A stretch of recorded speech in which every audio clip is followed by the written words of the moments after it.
Hello, welcome back to the Togetherness-Fulfillment Method and Philosophy series for creating unshakable romantic relationships. In this and the next episode, we will explore what we call the Togetherness-Fulfillment Model.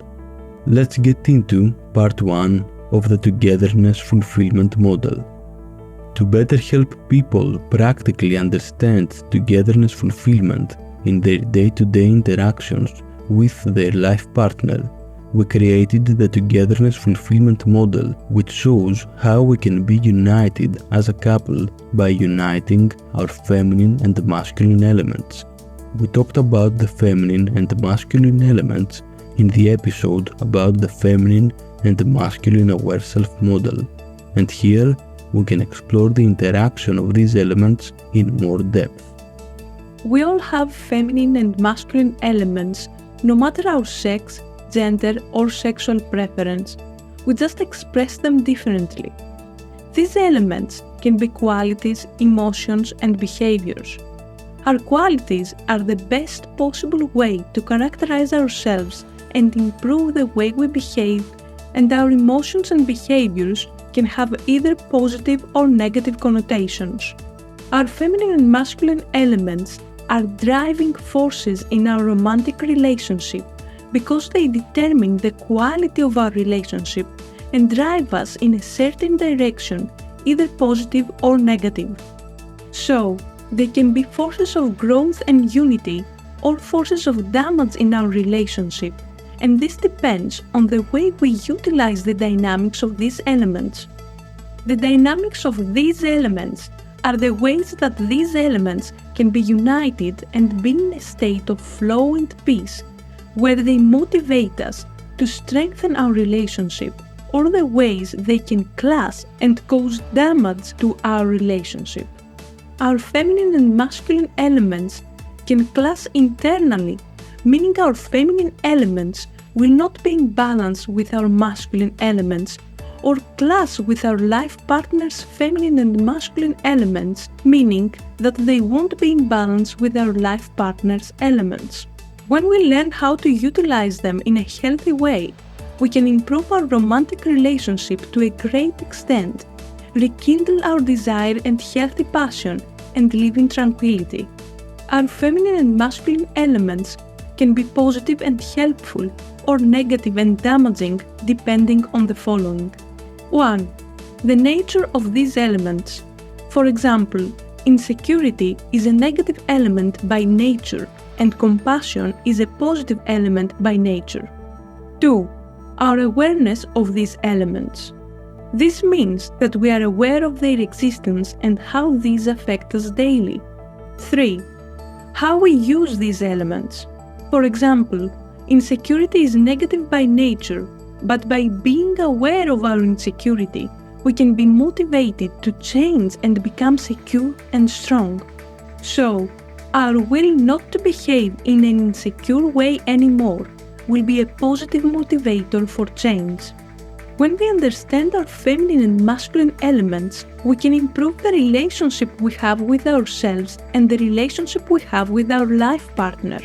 When our feminine and masculine elements interact in harmony and balance with the feminine and masculine elements of our life partner, it is a sign that we experience togetherness fulfillment.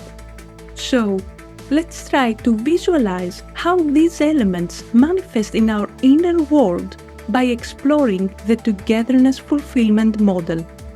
We believe that as humans, we have our core, our surface, and our inner space.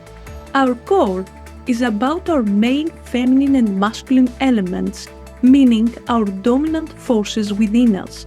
Our surface is about the forces that we usually express in our relationships with other people and are usually the same as the forces we have in our core.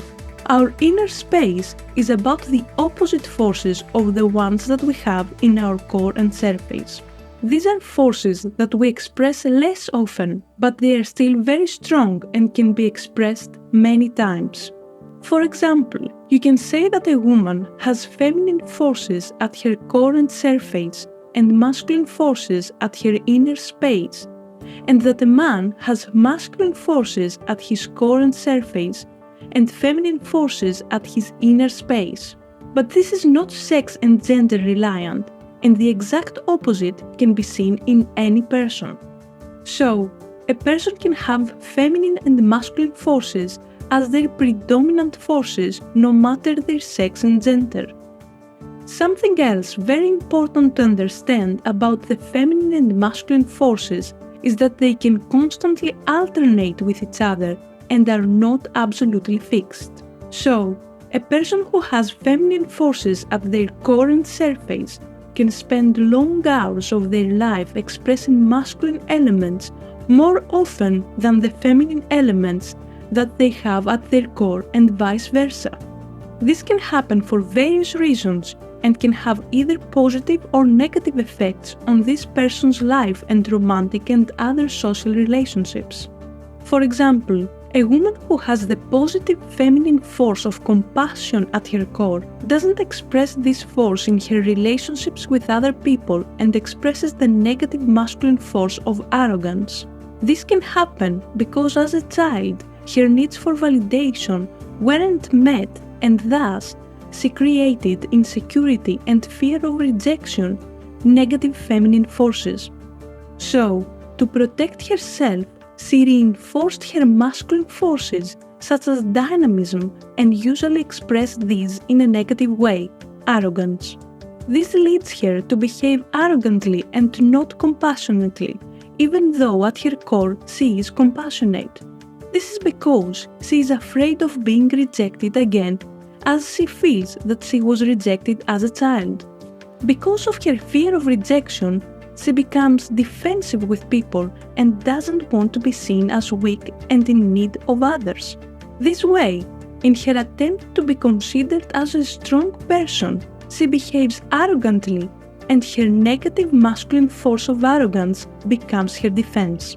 And because of her limiting beliefs and her imprisoned mind, she will express more easily negative masculine forces and not positive masculine forces. And all these elements will be expressed to a bigger extent in her romantic relationship because this is the most intimate human relationship. At the same time, a woman who has positive feminine forces at her core and is in a similar situation to the previous example can reinforce her negative feminine forces instead of her negative masculine forces as a form of defense or a form of just coping with her situation and her own mentality and making sense of the world. And this can also happen with any other person, no matter their sex and gender.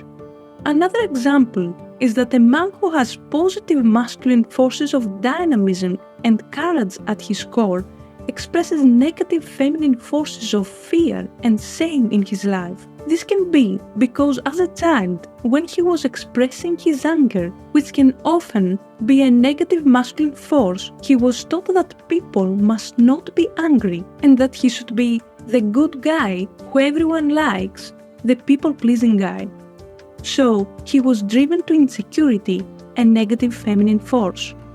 Because of that, he stopped expressing himself authentically, out of fear of not being seen as likable, and instead of expressing the positive masculine forces of courage and strength that he has at his core, he expresses shame and fear of expression, negative feminine forces, suppressing his anger, which is an emotion and masculine force not to be suppressed, but to be expressed in a healthy way.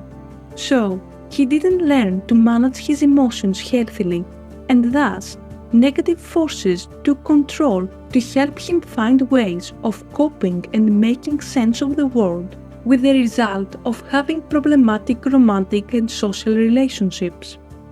So, here we can see that all these forces can take many directions and interact in many ways between them that can be complicated. What is most important here is to understand that whether our feminine or masculine forces are dominant within us, they can take either positive or negative direction, and it is up to us to learn to recognize these in ourselves and then in our fulfilled reflecting self, to create a meaningful romantic relationship of balance and growth. You can see how important it is to truly understand ourselves deeply, and we mean deeply and meaningfully, not in the superficial way the modern personal development world preaches and the nonsense that many gurus teach that leads people to believe they have improved, but all they really did following this kind of destructive advice is to reinforce their inferior needs and chase material success, causing all sorts of issues in their romantic and social relationships. If we don't understand ourselves profoundly by exploring constantly our spiritual, mental and emotional levels and our behaviors, and by asking the right questions and giving our honest and raw answers, we will be led to confusion, a false sense of self-awareness which is worse than ignorance, and eventually damage our romantic relationship and the relationships with other important people in our lives. And if you explore yourself and your life partner deeply, and also other people in your life with whom you have meaningful connections, such as friends and family, you can find so many different ways that the feminine and masculine forces interact with each other and have led you and them to certain behaviors and results.